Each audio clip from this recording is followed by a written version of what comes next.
Hey guys, good morning. Pastor Artie here with your Manna and Coffee this morning. Do you really believe in God? Do you seek after Him? Or are you becoming like this world? Just so dead set against what Christianity and God is in your life? I was watching the news today, and the reason why this sparked this is because I was watching in the news where some of the candidates are out there, and they're pandering to the unchurched.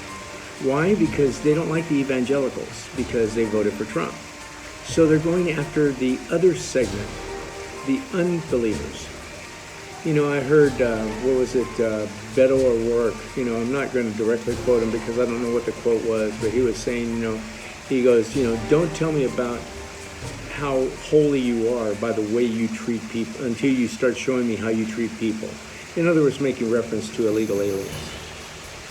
Turning their back on God. Why are they doing this? Because they want to pander for a vote. Like I said, they're just pander bearers. But when we as a nation turn our back on God, we turn our back on the very person that gave us this country. Even the founders of this country, when they wrote the founding documents, they said that we are endowed by our Creator with certain unalienable rights. Our Creator. It's not a little c, it's a big C. Many presidents have talked about when we turn our back on God that we will lose, we'll fail. It tells us in Psalm 2 verse 12, blessed are they that trust in Him and dwell, and blessed are they that trust in Him. In Psalm 82:4 it says, blessed are they that dwell in thy house.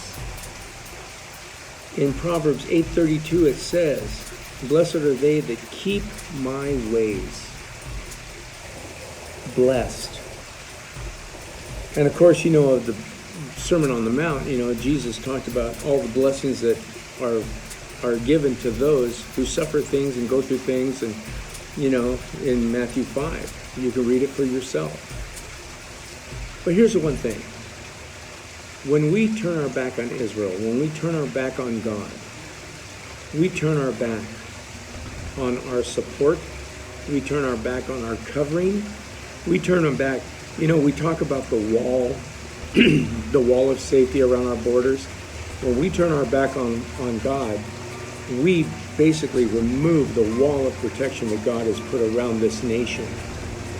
And we will be subject to every calamity. I'm telling you. I'm not trying to scare you. I'm just saying the Bible is true. Read Revelations. And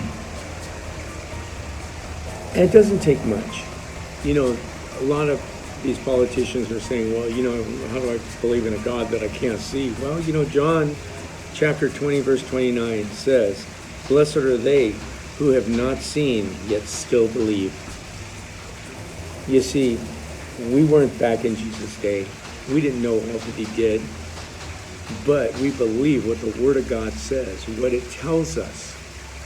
We know that in the Word is truth, and it's unrefuted truth.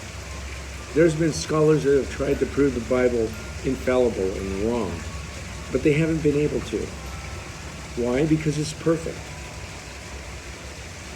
Now, are we perfect? No. We fall short.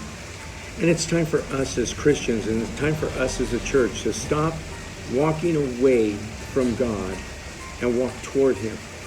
You see, we walk toward the God that this world has walked away from. And I'm telling you, there are a lot of churches today. I just heard a report on Rick Warren that he's following Catholic doctrine now.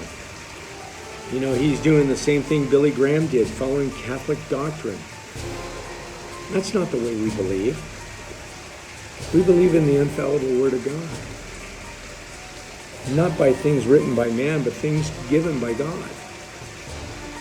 Today, family, don't get sucked in by the pander bearers who are out there just to buy a vote or to make promises to you that they'll never keep. We're human. We make promises all the time. We're never going to keep them. Trust me, Hang around me for a while, and I promise, to the best of my ability, not to, but I will let you down. Why? Because I'm just a man called of God, saved by grace, a new creation in Him, who is trying to do a job that is very difficult in these days. It's time for the church to start speaking about these issues that come up. I'm not going to hang out with those that put down my God and tell me that they don't believe what I believe. Because of what I believe, they hate me. You know, even Jesus said in the Beatitudes, the Sermon on the Mount, He said, "Blessed are those that are persecuted for my name's sake." Will be blessed. I would rather have blessings than curses. What about you? You know, it's what they say. God says the power of life and death are in the tongue. Our words can build people up or tear people down. And today, I want you to be built up in your most holy faith in God's Word, to know that He still is the same yesterday, today, and forever, and that He still sits on the throne, and that we will be with Him in heaven for eternity, because He promised the Gentiles that to be absent from this body is to be present with Him. And I'll tell you what, I'll give all this up. The fountain, the little creek in the back. You know, it's peaceful, it's quiet, it's calm, but I can only imagine what heaven would be like. So I'm not going to turn my back on God. Not for any person who wants a vote. Today, stand strong. Stand on what you believe. Say what you mean what you say, and walk toward the God that this world and the churches have walked away from. May you have a blessed day. Linda and I love you. We're praying for you. My co-pastor Tony, we're lifting you up. He's putting together some studies. We got to get him back on these videos. We love you guys. Have a blessed day and have a wonderful holiday coming up. We'll talk to you later, guys. God bless you. Bye-bye.